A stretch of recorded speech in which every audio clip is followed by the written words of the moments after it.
Bismillahirrahmanirrahim. Assalamualaikum warahmatullahi wabarakatuh. Ketemu sama saya lagi Pak Ahmad dalam edisi Kata Pak Ahmad tentang SARS-CoV-2 buatan manusia. Benarkah kira-kira apa itu bukti yang disampaikan oleh seorang peneliti atau mungkin tepatnya mantan peneliti dari Universitas Hong Kong yang namanya adalah Dr. Yan Limeng. Beliau mempublikasi papernya bersama 3 orang koleganya menyatakan bahwa ternyata SARS-CoV-2 adalah buatan manusia. Nah, apa itu buktinya? Jadi kita akan lihat apa yang bisa kita teliti dari paper yang dia publikasikan. Nah, mungkin ada beberapa hal ya terkait dengan latar belakang mengapa Dr. Yan mempublikasikan paper ini, dan dia adalah seorang peneliti virus dan punya publikasi di jurnal yang bergengsi juga sebetulnya. Jadi dia bukan peneliti kaleng-kaleng, dia ada peneliti yang bagus. Hanya saja memang agak unik bagaimana dia membuktikan bahwa ini adalah buatan manusia. Jadi kalau misalnya saya menggunakan ini remote control ya sebagai contoh virus. Jadi anggap ini virus gitu kan. Dan ini ada tombol OK di sini sebagai tombol on, dan ini saya anggap sebagai protein spike gitu. Nah, nanti kita akan bahas bagaimana dengan baterainya, yaitu materi genetiknya. Jadi setiap virus partikel pasti punya baterai, punya DNA, punya materi genetik ya, punya RNA dalam hal ini dalam kasus COVID-19 yang disebabkan oleh SARS-CoV-2. Jadi nanti kita akan lihat bedah mengenai baterainya di sini ya. Ada apa dengan baterainya ini? Apakah baterai ini terjadi sendirinya di alam ya, atau dia memang diutak-atik oleh manusia, direkayasa gitu ya. Oke. Nah, kalau kita lihat dari teknologi rekayasa genetika, genetic engineering, reverse genetics, memang manusia bisa melakukan banyak hal. Mungkin belum semua hal, tapi banyak hal. Nah, pertanyaannya adalah apakah itu mungkin atau tidak membuat artificial form dari SARS-CoV-2 ini. Kalau kita melihat beberapa bulan yang lalu, tim peneliti dari Swiss itu berhasil membuat kopiannya SARS-CoV-2 betul-betul dari betul-betul secara artifisial ya. Jadi hanya bermodalkan dari informasi genetik menjadi full rekombinan. Tapi karena mereka punya kepentingan untuk melakukan ini sebagai bahan untuk uji untuk uji obat, nah mereka tambahkan itu bagian gen dari GFP, yaitu Green Fluorescence Protein, sehingga sehingga mereka bisa tracking virus ini lari kemana. Nah, Green Fluorescence Protein gene itu bukan bagian natural tentunya dari coronavirus, dia adalah gen temukan di ubur-ubur yang bisa berpendar gitu ya. Nah, tapi dengan rekayasa genetik kita bisa gabungkan gen tersebut, gen dari ubur-ubur yang berpendar tadi dengan gennya coronavirus, dan mereka buat totally artificial atau totally buatan. Dan kalau mau lihat bagaimana cara mereka buat buatannya, bisa coba cek videonya Pak Maulana ya. Menarik sekali, dia menggunakan Ultraman sebagai contoh ya, bagaimana mendeskripsikan pembuatan ini. Menarik, coba check out dari videonya Pak Maulana ya. Nah, sebelum saya ke arah papernya ini, ada beberapa hal yang kita harus pahami ya dalam kaitannya. Memang ada isu politik di balik penulisan paper ini, yaitu lembaga yang mendukung Dr. Yan sekarang, setelah Dr. Yan mencari suaka ke Amerika untuk menghindari kejaran dari pemerintah Cina, itu memang didukung oleh suatu lembaga, organisasi yang memang punya kepentingan untuk anti Cina ya. Lembaga itu ada di Amerika, Rule of Law Society. Nah, memang agak susah ini kita akan bahas paper, tapi kalau ada masalah politik gitu kan. Nah, cuma dari sisi politik pun saya pribadi juga mungkin ada masalah dengan pemerintah Cina. Kenapa? Karena pemerintah Cina melakukan suatu perlakuan yang tidak menyenangkan terhadap warganya sendiri yang beragama Islam, terutama di daerah Uighur gitu. Nah, hanya saja terlepas dari kekecewaan saya terhadap rezim yang berkuasa di Cina sekarang, kita sekarang akan bahas terkait dengan apakah benar SARS-CoV-2, apakah memungkinkan itu dibuat oleh manusia, teknologinya seperti apa. Specifically, dia menuduh peneliti utama di Wuhan Institute of Virology, namanya Dr. Shi Zhengli, itu sebagai salah satu komponen penting dalam pembuatan rekayasa SARS-CoV-2 ini ya. Yang tidak ada di alam, yang Dr. Yan yakin ini pasti dibuat di laboratorium, dan salah satu yang berkontribusi adalah kontribusi dari labnya Dr. Shi, ya, Dr. Shi Zhengli. Nah, ini menjadi hal yang menarik. Biasanya peneliti tidak melakukan hal seperti itu, ya. Maka untuk bisa menuduh seorang seperti itu pasti harus kuat sekali. Jadi contohnya misalnya dalam agama saya, ketika ada seorang wanita yang umumnya tidak dikenal, dia memiliki seorang suami, tiba-tiba dia hamil, itu biasanya orang langsung menuduh dia telah berzina, gitu. Tapi sebetulnya secara prinsip dia tidak boleh begitu saja mengatakan dia telah berzina. Siapa tahu dia melakukan nikah siri misalnya, ya. Jadi artinya apa? Artinya kalaupun kita bisa melihat tanda-tanda itu, tidak serta-merta kita bisa menuduhkan itu secara langsung. Kita harus betul-betul hati-hati sekali. Nah, apa yang akan ditampilkan di report ini seakan-akan mereka sangat yakin. Nah, kita bisa lihat kenapa dia bisa begitu yakin. Apakah ini memungkinkan atau tidak? Jadi kita lihat dari papernya ini. Dari awal mereka mengatakan, Dr. Yan mengatakan, Dr. Shi memiliki kemampuan dan kapasitas melakukan itu. Oke? Kalau begitu, kita akan lihat ceritanya bagaimana Dr. Shi mengawali penelitian mengenai coronavirus. Jadi, kalau kita mau memahami mengenai coronavirus, ya, kita akan lihat bagaimana struktur dari coronavirus itu sendiri, ya. Jadi coronavirus ini ambil kita SARS-CoV-2, ya. SARS-CoV-2 itu ada beberapa komponen. Jadi di sini adalah komponen yang skematik, ya. Jadi kalau kita misalnya buka baterai dari tadi materi genetik tadi itu, ya, materi genetiknya ini, lalu kita akan bahas apa saja nih isi dari materi genetik ini. Oke, kita akan lihat seperti ini. Jadi kalau kita bayangkan, ya, kalau kita bagi-bagi komponen genetik itu, jadi virus itu punya beberapa komponen penting, ya, dari sisi strukturnya. Ada protein spike, ya, spike di sini, gitu kan, dan di sini nanti ada membran, ada nukleokapsid, ada envelope, gitu kan. Nah, ini yang penting, yang spike ini adalah dia akan mengikat AC2, reseptor AC2 manusia. Jadi ini penting. Ketika misalnya ada sel manusia di sini, gitu kan. Nah, nanti di sini nanti ada reseptor AC2. Nah, ini penting sekali untuk bisa mengikat, gitu ya. Dan ikatan ini sangat spesifik. Jadi anggap saja kita bahas mengenai sekarang struktur genetiknya. Jadi coronavirus, ya, genomnya itu ada beberapa komponen utama. Ini saya sederhanakan. Ada yang disebut dengan ORF1, ini gen ORF1, 1A dan 1B. Dan di sini ada namanya gen spike. Spike ini adalah ini, ya. Jadi ada gen yang menyandi spike ini dan kumpulan beberapa gen yang lain. Jadi kalau misalnya kita bagi kira-kira seperti ini, gitu ya. Ini bagian ORF 1A 1B. Di sini dalam ORF 1A ini ada enzim yang khusus ada di virus coronavirus, yaitu RDRP, yaitu RNA dependent RNA polymerase. Itu tujuannya apa? Dia enzim mereplikasi materi genetik si virus ketika si virus sudah masuk ke dalam sel manusia. Ini biasanya ada di sini, di ORF1. Nah, ini adalah spike-nya, dan ini adalah kumpulan gen-gen yang lain yang penting juga untuk struktur si virus. Nah, karena kita membahas mengenai bagaimana virus ini dibuat, bagaimana tuduhan Dr. Yan ini terhadap Dr. Shi terutama, kita akan abaikan dulu komponen yang ini, ya, ini kita abaikan dulu, ya.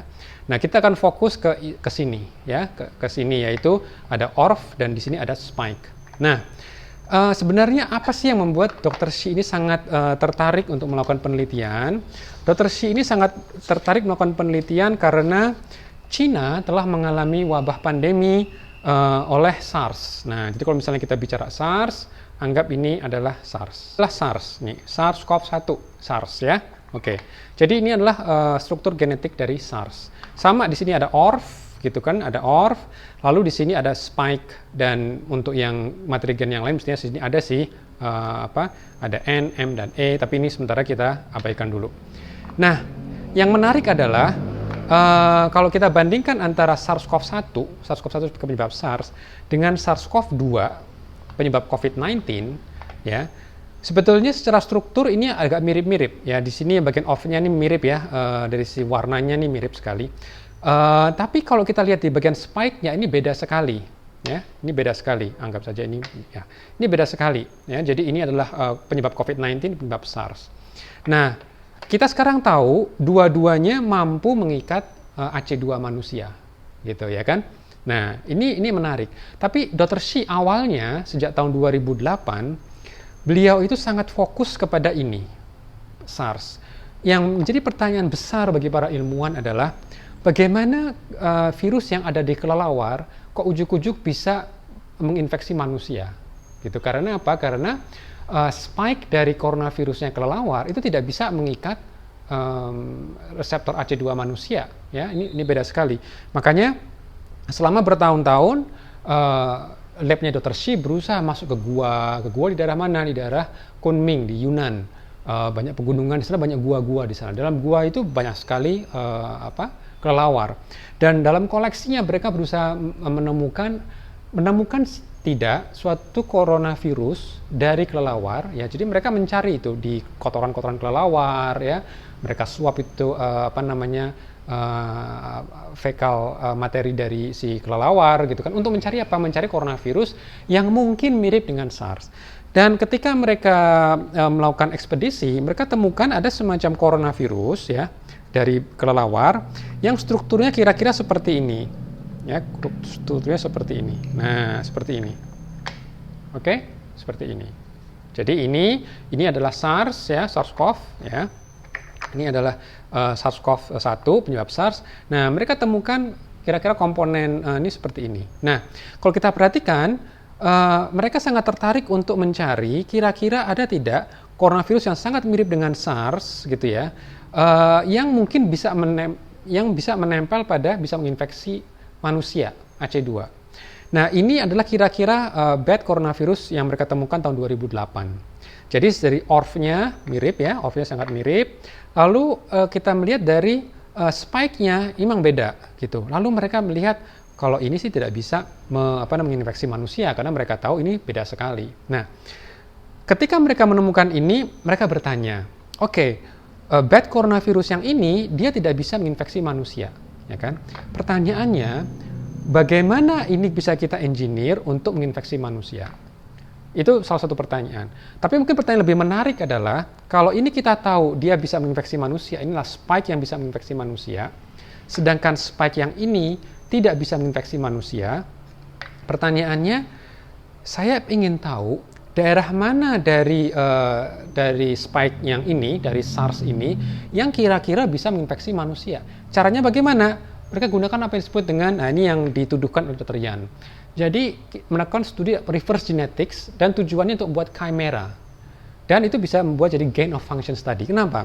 Karena ini kan bad coronavirus yang ini, coronavirus kelelawar yang versi ini kan tidak bisa menginfeksi manusia. Tapi direkayasa. Caranya gimana? Mereka potong-potong. Jadi ini dipotong beberapa bagian, ya, dipotong beberapa bagian. Lalu mereka akan bertanya, kalau misalnya ini atau misalnya ini. Nah, oke. Jadi mereka sekarang ketahui nih, kalau aslinya kan seperti ini. Aslinya kan seperti ini. Nih, ini aslinya. Oke? Aslinya seperti ini, ya kan? Nah, tapi mereka bertanya bagaimana kalau ini yang bagian spike-nya ini saya beginikan atau ini begini. Ya. Jadi sebetulnya dua-duanya ini aslinya adalah dari bad coronavirus. Tapi mereka berusaha mengengineer dari spike yang sepanjang ini, dari SARS, kira-kira bagian mana sih yang sebetulnya bisa mengkonversi spike-nya kelelawar yang tadinya tidak bisa menginfeksi manusia, jadi bisa. Jadi pengen tahu nih, asam amino yang mana yang penting. Ini kalau misalnya tonjolan-tonjolan ini adalah bagian asam amino, mereka pengen tahu. Jadi ini dibagi dua, separuhnya ini, sisanya yang dari kelelawar aslinya. Ini kelelawar, yang sisanya yang terminus yang di ujung yang ini berasal dari SARS. Jadi mereka melihat kira-kira bisa apa tidak. Nah, dari studi ini, studinya Dr. Shi, mereka akhirnya jadi tahu daerah mana dari spike ini. Jadi ternyata spike itu tidak perlu semuanya, tidak perlu, cuma hanya bagian tertentu saja. Di bagian tertentu saja. Jadi berarti yang ini tidak perlu. Jadi karena ketika mereka misalnya melakukan studi, variasi yang ini ternyata bisa menginfeksi sel manusia, sedangkan yang ini tidak bisa. Apa itu artinya? Artinya berarti daerah yang ini itu penting. Nah, dari sini mereka akhirnya jadi tahu daerah mana, asam amino mana yang kritikal untuk bisa menginfeksi manusia. Nah, gitu ya. Nah, itu yang mereka sangat fokus ke sana. Nah, di tahun 2013, apa yang mereka temukan? Mereka temukan ternyata ada beneran seperti ini. Oke. Ada seperti ini gitu ya. Tidak mirip, tidak identik gitu ya. Tapi idenya adalah ternyata memang ada coronavirus di tahun 2013, pet coronavirus, oke. Ternyata ada seperti ini di mana memiliki kemiripan. Kalau aslinya yang namanya SARS kan sebegini. Ini kan SARS seperti ini. Nah, ini kan SARS. Ya. Oh, maaf. Jadi kan SARS kan ini. Nah, ini kan adalah SARS-CoV-1 ya.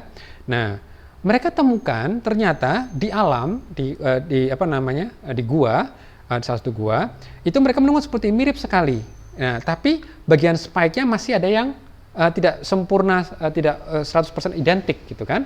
Nah, ada perbedaan. Nah, di ini isolat ini mereka namakan WIV1, Wuhan Institute of Virology 1. Karena mereka inilah pertama kali mereka bisa temukan bahwa ada apa yang disebut dengan SARS-CoV-like. Jadi seperti mirip SARS-CoV tapi tidak identik, namun dia masih bisa menginfeksi manusia. Nah, ini menjadi menarik. Kenapa?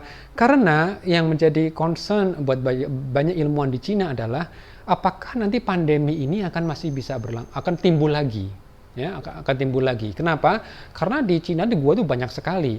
Apakah di saat itu di banyak gua di Cina itu ada varian virus yang siap untuk bisa timbul dan menginfeksi manusia. Makanya ketika mereka menemukan ini itu menjadi nature paper. Ya, karena artinya apa? Berarti ada reservoir ya di gua di Cina itu yang siap untuk bisa ditemukan oleh manusia. Kenapa manusia ke gua? Nah, ini jadi hal yang menarik karena memang bagian di tradisi Cina itu sering berburu satwa liar, satwa eksotik gitu kan. Salah satunya adalah kelelawar gitu kan. Nah, mereka temukan ini WIV1. Oke. Nah, yang menarik adalah dari papernya Dr. Yan, dia juga mengutip paper dari Dr. Baric di University of California, Chapel Hill. Dr. Baric ini juga memiliki satu studi yang menarik. Ketika dia mengetahui bahwa Dr. Shi berhasil menemukan ini WIV1, nah apa yang dilakukan oleh Dr. Baric dan itu disitasi oleh Dr. Yan, itu melakukan studi patogenesis gitu kan, untuk membuktikan apakah dengan mengambil spike yang dari WIV1 ini bisa menimbulkan patogenesis pada manusia. Jadi mereka sudah punya SARS-CoV-1 versi mencit ya, yang mereka sudah adaptasikan untuk bisa menimbulkan penyakit di mencit gitu. Lalu apa yang mereka lakukan? Mereka ambil bagian dari SARS-1-nya mencit, lalu di bagian spike-nya diganti dengan ini. Nah, diganti dengan ini. Lalu apa yang mereka lihat? Ternyata tidak menimbulkan penyakit. Ya, seperti manusia masih bisa menginfeksi, tetapi tidak menimbulkan penyakit. Nah, ini menarik. Jadi ternyata infeksi tidak selalu menimbulkan penyakit, ya kan? Nah, ini dari studi Dr. Baric juga melakukan refinement, yaitu kira-kira berarti apa nih dari spike ini yang mungkin lebih penting lagi untuk bisa mungkin menimbulkan infeksi. Gitu kan, yang bisa mengikat dengan bagus gitu. Jadi minimal, karena kalau dia tidak bisa menginfeksi itu kan udah pasti buruk banget. Nah, dia bisa mengeluarkan komputer modeling. Oke, itu adalah track record dari Dr. Shi dan Dr. Baric. Jadi mereka memang punya kemampuan untuk bisa cut and paste gitu kan, cut and paste. Nah, lalu apa yang Dr. Yan pikirkan yang terjadi terkait dengan SARS-CoV-2? Jadi ini kembali lagi, ini adalah genom dari SARS-CoV-2. Oke, di sini ada apa? Di sini ada ORF1 dan di sini ada ini spike yang kita ketahui bisa menginfeksi manusia AC2. Dan ingat, ini berbeda sekali dengan SARS karena kalau SARS dia bentuknya seperti ini. Oke, dia bentuknya seperti ini. Oke, beda sekali. Nah, Dr. Yan menuduh bahwa Dr. Shi itu melakukan rekayasa genetik dengan mengambil coronavirus dari kelelawar, gitu ya, ini SARS-CoV-2. Jadi di sini adalah ORF-nya, ini adalah spike-nya yang akan mengikat AC2, ya. Oke.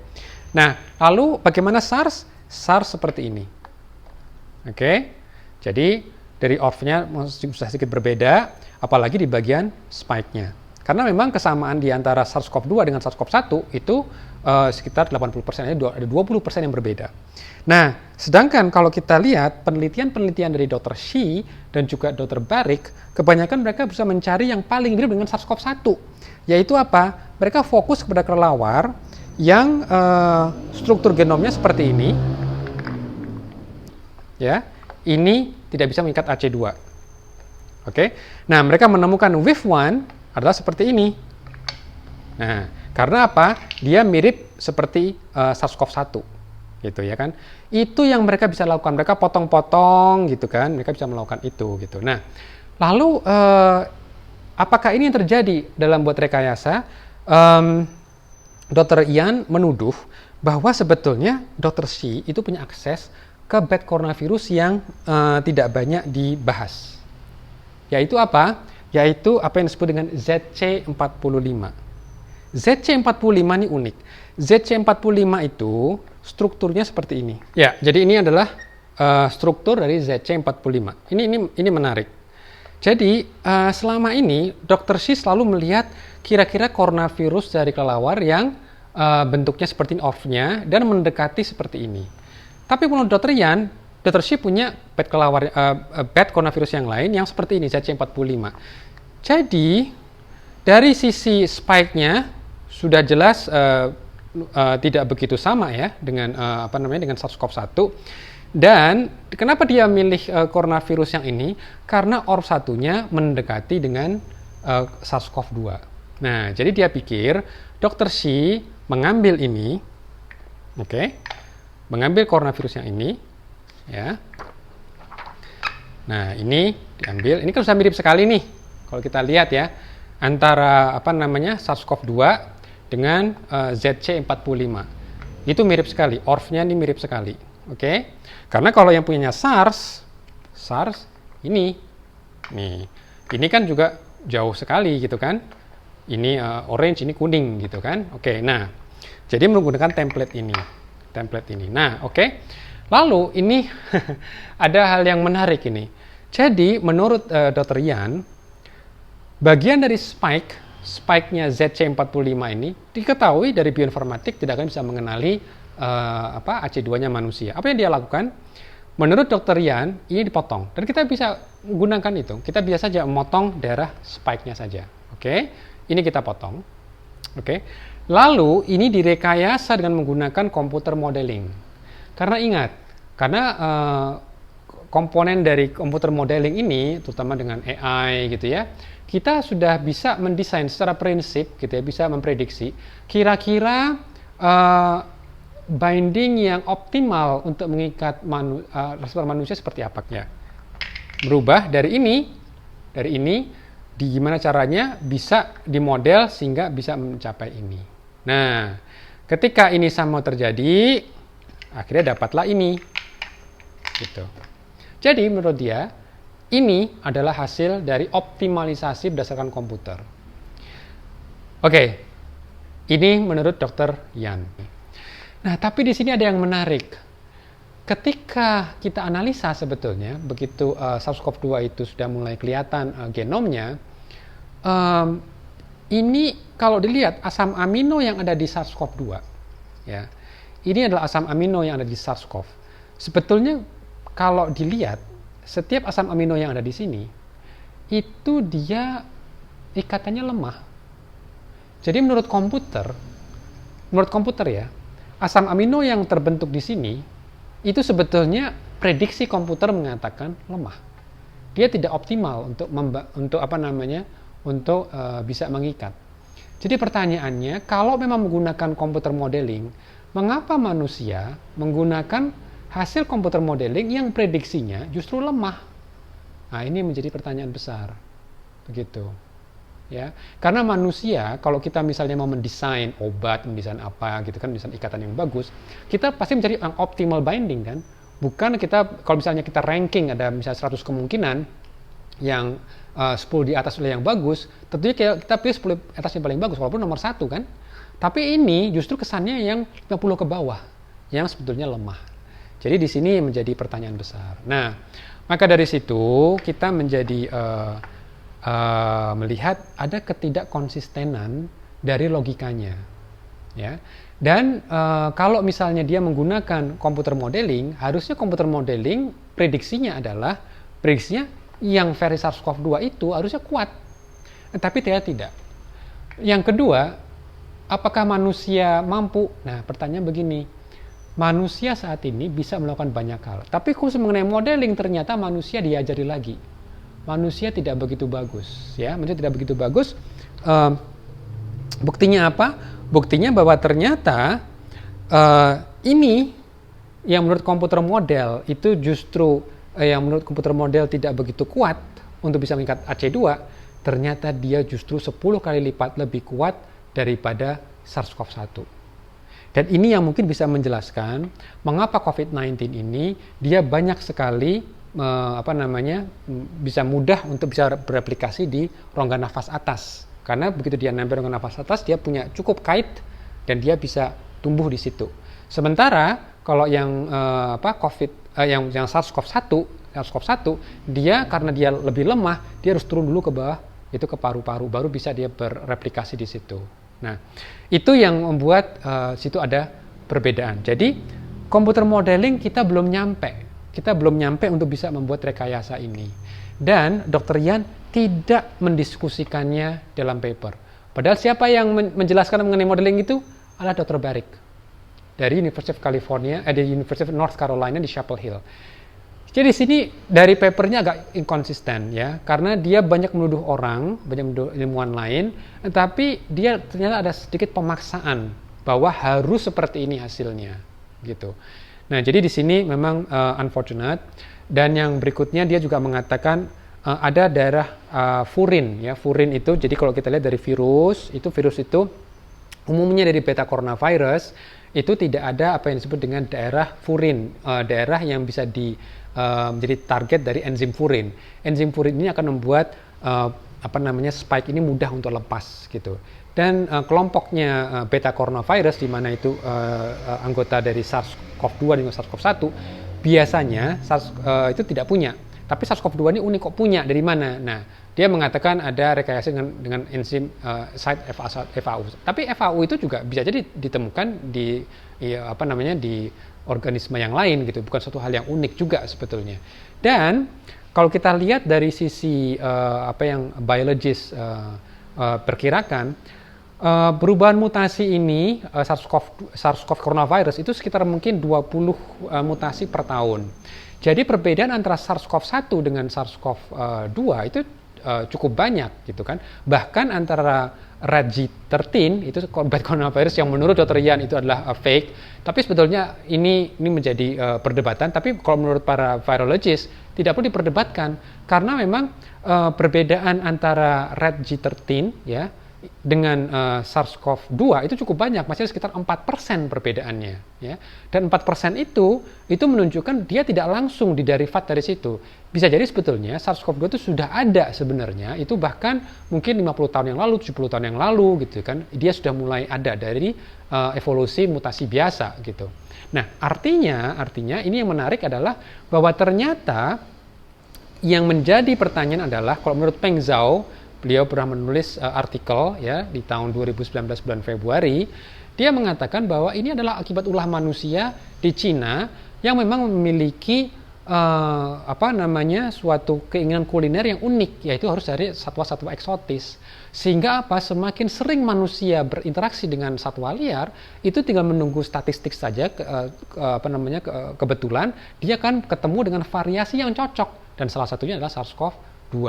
Gitu ya. Jadi ini menunjukkan secara filogenetik ini bisa, yang paling sederhana, ini bukan buatan manusia. Bahkan buatan manusia kita tidak sepandai itu, ya. Alam di sini justru menunjukkan pada kita variasi alam sangat luar biasa, ya. Kalau sebagai orang Islam kita tahu ini qadar dari Allah, ya. Jadi memberikan suatu kemungkinan variasi yang luar biasa karena Allah ciptakan makhluk dengan banyak sekali variasi, gitu kan. Dan ini membuat manusia harus belajar lagi. Berarti komputer modeling kita tidak sebagus yang ada di alam ini. Dan kita sebagai orang Islam, kita menjadi tahu bahwa pengetahuan kita pun masih banyak yang harus kita pelajari. Nah, jadi kalau dari sini Apa lalu ininya, hikmahnya? Ada hikmahnya sebetulnya, ada hikmah dari semua ini. Apa itu hikmahnya? Jadi banyak sekali teori-teori alternatif ya yang sedikit anti mainstream gitu ya. Kalau mainstream ini kan alam gitu kan. Apalagi ada yang mengatakan ini eksosom gitu. Tapi ini yang menarik. Mungkin bagi rekan-rekan yang masih memikirkan bahwa ini adalah eksosom, bahwa PCR ini tidak real, bahwa PCR ini sebetulnya tidak mengenali virus tapi mengenali ini manusia sendiri. Coba dilihat bahwa kalau bisa dibilang teori konspirasi yang mengatakan bahwa inilah buatan manusia itu menyatakan bahwa PCR itu bisa mengenali, bahkan bisa merekayasa suatu virus gitu kan. Nah, jadi artinya apa? Ya SARS-CoV-2 ini kalau dari data yang ada menunjukkan bahwa ini teknologi manusia belum nyampe. Karena berarti kita salah total dalam membuat tiruan dari SARS-CoV-2. Yang bisa manusia lakukan adalah cutting. Jadi mereka sudah ada template-nya, mereka cut, paste gitu. Jadi mereka bisa menyambung-nyambungkan dan kita bisa melihat kira-kira struktur mana yang penting. Itu mereka bisa. Tapi kalau kita harus membuat yang baru, kira-kira membuat super spike, misalnya super corona, so far ini data menunjukkan bahwa kita gagal. Gitu ya. Karena apa? Tadi ternyata justru modelingnya keliru. Ya, jadi ini yang bisa kita sampaikan. Mudah-mudahan ini bermanfaat. Dan mari kita punya satu tugas besar untuk menghentikan pandemi ini. Ingat, pemerintah akan melakukan 3T dengan serius dan masyarakat akan bekerjasama dengan melakukan 3M juga dengan serius. Insya Allah kita ketemu lagi dalam edisi berikutnya. Kata Pak Ahmad. Assalamualaikum warahmatullahi wabarakatuh.